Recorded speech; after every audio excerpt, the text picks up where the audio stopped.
الحمد لله والصلاة والسلام على رسول الله اما بعد.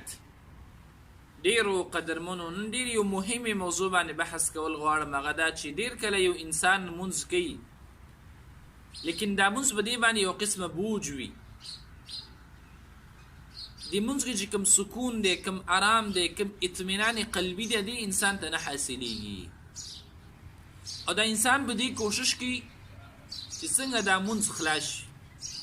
جمعات ته تللی نه وي، بېرته د وتو سوچ کوي. دا قسم حالات انسان د کله ذهن ته راځي او د دې علاج څه دی؟ محترمو، تاسو ته بهتره معلومه ده چې منځ د الله سبحانه وتعالی د خوږو عبادتونه یو خوږ عبادت دی او د دین اسلام دویم رکن دی.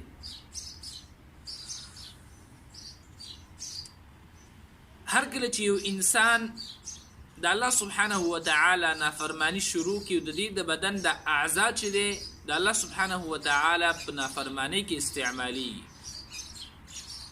د سترګو غلط استعمال، د غوږونو غلط استعمال، د ژبې غلط استعمال، د لاسونو د خپو غلط استعمال، په دې باندې د الله سبحانه وتعالی نافرمانی، معصیت، گناهونه دا چې کله ډیر شي محترمو، نو بیا انسان ته د الله سبحانه وتعالی عبادت خوند نه ورکوي. د دې مثال یو حدیث کې ذکر شوی دی.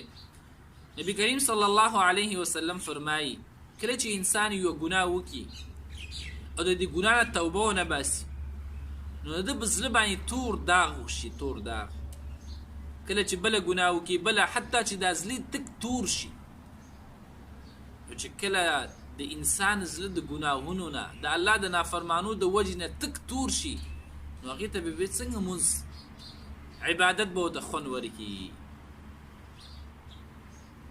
زمونږ شب و روز سترګې م غلط استعمالیږي، غوږونه م غلط استعمالیږي، ژبه م غلطه استعمالیږي، لاسونه، خپې، دا ټول د بدن اعضا چې دی دا لګیا دی او د الله په معصیت کې استعمالیږي. نو څنګه به موږ د منځ خوند راکړي؟ څنګه به موږ ته د منځ د وجې نه اطمینان، سکون، راحت دا میلاو شي؟ بالحدیث کې راځي نبی کریم صلی الله علیه وسلم فرمایي الا ان فی الجسد مضغه، یقینا په دې انسان په دې بدن کې چې دی، په دې جسد کې یوه ټوکړه ده، اذا صلحت صلح الجسد كله. کله چې دغه ټوکړه دا پاکی، نیکی، ټول بدن ورسره روغي جوړي، نیکی، پاکی. واذا فسدت فسد الجسد كله، او چې کله دغه ټوکړه فاسد شي، خراب شي، نو دې سره ټول بدن خرابېږي، ټول بدن ورسره بیکاره کېږي، فاسدېږي. الا وهي القلب، دا ټوکړه کوم ځای دی؟ دا زړه دی محترمو. زړه چې کله زړه فاسد شي، خراب شي د ګناهونو د وجې نه، ګناهونه هغې باندې ګیره وکړي، بلکل راګیرې کړي، نو بیا د انسان د بدن نه هم د الله سبحانه وتعالی نافرمانی، ګناهونه دا صادریږي. او کله چې دا ټوکړه، دا زړه چې دی دا روغ وي، صالح وي، نیک وي، نو بیا د انسان نه نیک عملونه او نیک کارونه دا صادریږي. انسان به د خو کارونو، د نیکو کارونو سوچ او فکر کوي. او چې کله دا فاسد شي، نو به ټول فکرونه او سوچونه دا به د الله د نافرمانی سوچونه کوي، د ګناهونو، د ظلم او د زیاتي سوچونه کوي محترمو. نو یو د ټولو نه غټه وجه چې دا هغه د الله سبحانه وتعالی نافرمانی کول او ګناهونه کول دي. د دې علاج څه دی؟ علاج ډیر اسانه دی. دا کوم ګناهونه چې ته روزمره کې دا ته پرېږدوه. ته بیا ګوره چې ستا په لمونځ کې څومره خوند راځي.